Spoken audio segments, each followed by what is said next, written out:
Adventure KP. He's solving riddles great and small. Adventure KP. Adventure games, he loves them all. Every day is a new quest, exploring north, south, east, to west. Point and click to find the answers that we seek. Adventure Geek.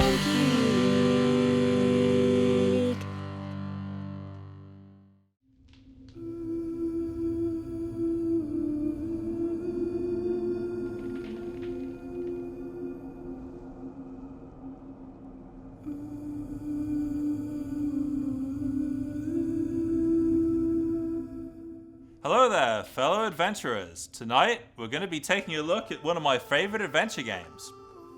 Yep, that's right. It's Johnny Mnemonic, the interactive action movie. Wait, okay, sorry. Just kidding.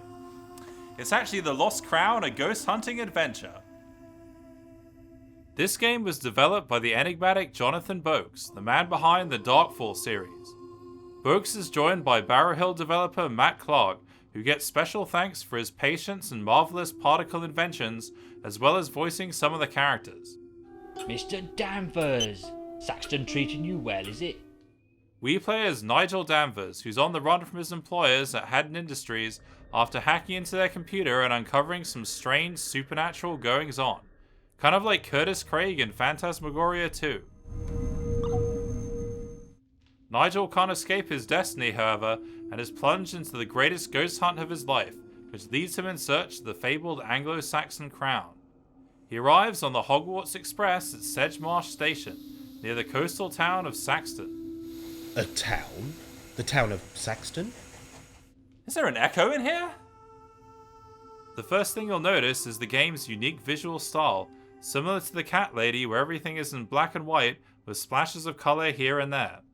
The environment is brought to life by effects such as the fog drifting in from the sea or dust motes hanging in the air of an old building. There's also sometimes where it looks like the screen has been torn like paper or rusted in the rain. When I first played this, I'd never seen anything quite like it, and had high hopes that this was going to be something special. So, did The Lost Crown live up to my expectations? Well, as I like to say, let's find out, shall we? Nigel ventures forth through the fens surrounding Saxton and peers into its murky depths. Deep, dark, swamp-like water. Let's see what else there is around here. Deep, dark, swamp-like water. Okay, there's definitely an echo in here. As we'll find out, Nigel has a habit of repeating himself with the same line of dialogue used over and over again. I think I'll pass on the local delicacy. I think I'll pass on the local delicacy. This is definitely one of the game's major flaws, and it doesn't encourage you to examine everything if you're just going to hear the same old response. Symbolic images or ancient graffiti? Jonathan Boakes is the voice of Nigel, and for some reason his speech is often stilted, with awkward pauses in the dialogue. Can you suggest some places to visit? Maybe this was intentional to create an unsettling feeling. Excuse me, may I disturb you? Nigel walks around like a sleepwalker and has a peculiar habit of shouting at the sea. Hello! Hello! What's this lying on the ground? That catchy tune you just heard, which I like to call the Jolly Good Show Old Chap jingle, plays every time you find something useful or solve a puzzle. Dangerous undercurrents. On the way to Saxton, Nigel bumps into an old lady and her dog who has some cryptic answers to his questions. This is Nanny Noah, who plays an important part in the story and could be seen as Nigel's spiritual guide and protector. She also has a tragic backstory that's only hinted at, involving her and Bob Tawney the blacksmith. Her real name is Rose, and they once had a child together called Cole, who it's implied from this poem died when he was still young. I didn't pick up on all this the first time playing the game, and it was only later that I understood who Cole Tawney was on the gravestone in the opening scene, and this child playing by the water who we never see again. Turns out Saxton is haunted by the ghosts of its past, and Nigel is sleepwalking into a town where things are not quite as they seem. There are many subtle details to the game that add to this feeling. Here, for example, you hear the sound of a typewriter coming from a nearby window, but when you go to investigate, the typing suddenly stops and there's no one there. Another unsettling phenomenon is the strange disappearance of the town's cats. Jolly good show, old chap. You found something important. The cats can be seen lurking around after nightfall, and their cries echo hauntingly in the night air. But what has become of them, I dare not say. After all, curiosity killed the cat. Another animal that lives in Saxton is Kieran the pig. If you like, you can feed him some tasty morsels from the cafe. Anyway, let's move on from finding cats and feeding pigs and get back to what Nigel's really looking for. I'm keen to find the treasure. Where's the best place to start? He starts by setting up his base of operations in the old harbour cottage. I always find it funny how he uses the key in the door as if he's swiping one of those hotel cards. The cottage has seen better days and the phone doesn't seem to be working properly. Is there anybody there? Said the traveller, knocking on the moonlit door. So let's get down to some ghost hunting, shall we? Haddon Industries was kind enough to send us this box of goodies with everything a serious ghost hunter would want. There's the Haddon Cam, trademark, that can take snapshots of any paranormal phenomena. A voice recorder that captures EVP, whatever that is. Unexplainable voices recorded to otherwise blank tapes. And a night vision camcorder to do some spelunking in dark caves. And if you'd like to know more about spelunking, check out the review of Full Throttle I did with Pam from Cannot Be Tamed. I don't spelunk. The camera can also be used to take photos of some of the local flora and fauna to be entered into the Saxon Snappers contest. Near the end of the game, the winner is announced. Nigel Danvers. Well done, boy. So where's this Anglo-Saxon crown? Does it even exist? Well, from doing some research at the town museum, we learned that the lost crown is actually one of 3 possessed by the 3 ancient kings of Saxton. That's a terrible photograph. Come on, Nigel, you won first place in the photo contest. You could do better than that. Ah, that's better. Nigel keeps finding the symbols of the crown scattered around and always has something new to say about them. 3 crowns. A link to the legend. 3 crowns.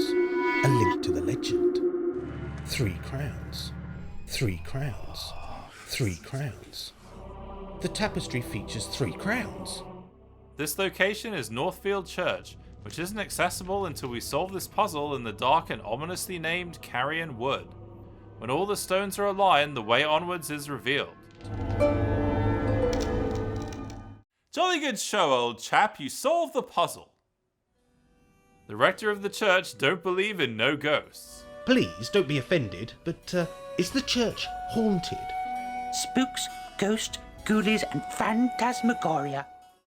By using our trusty gadgets, we discover that the church is indeed haunted by the ghost of Thomas Ager, one of the infamous Ager family that used to live in Saxton. I believe the Agers lived nearby. Everything points to the Agers and their connection with the Lost Crown, and Nigel is up against some dark forces that do sinister things, like leaving scissors in his bed. Has someone been here? Maybe Scissor Man from Clock Tower left him a present.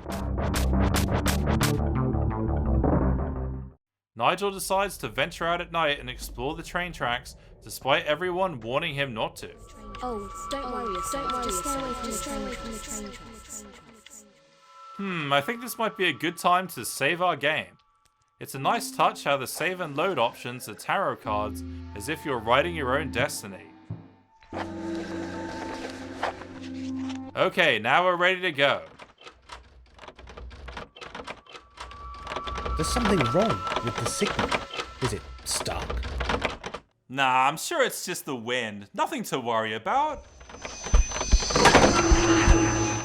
Uh-oh, shit just got real. Suddenly a phantom flies out of the darkness and attacks us. Don't worry though, because there's no way to die in this game, which takes a lot of the danger out of the experience. If this was a Sierra game, we'd already have died many times over, either being drowned in the deep, dark, swamp-like water of the fens, eaten alive by a swarm of flies, or fallen into the depths of the abyss. If you stare into the abyss stares back into you. That is not mine, that is Nietzsche's. Despite all these dark portents that haunt Nigel's sleepy footsteps, there's a light at the end of the tunnel when Mayday finally arrives in Saxton. Come one and all to Saxon shore. Mayday is here at last. Let's see what's in store for us at the fair.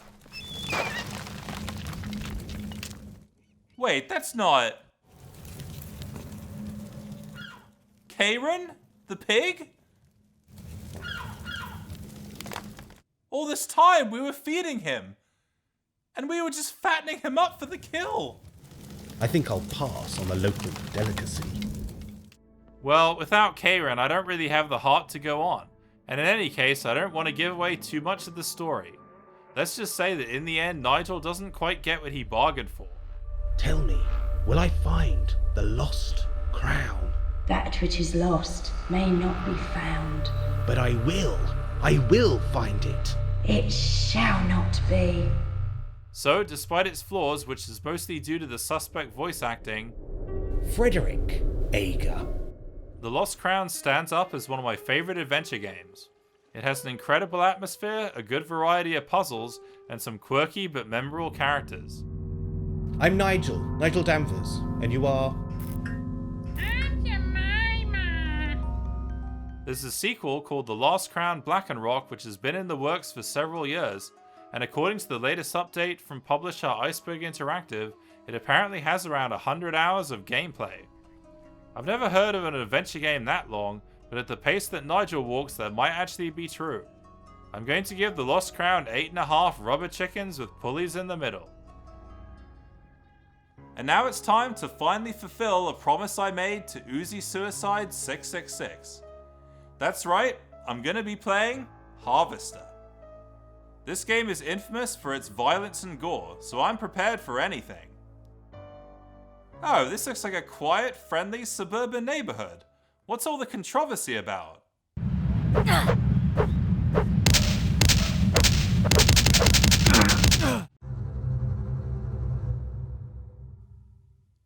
Oh.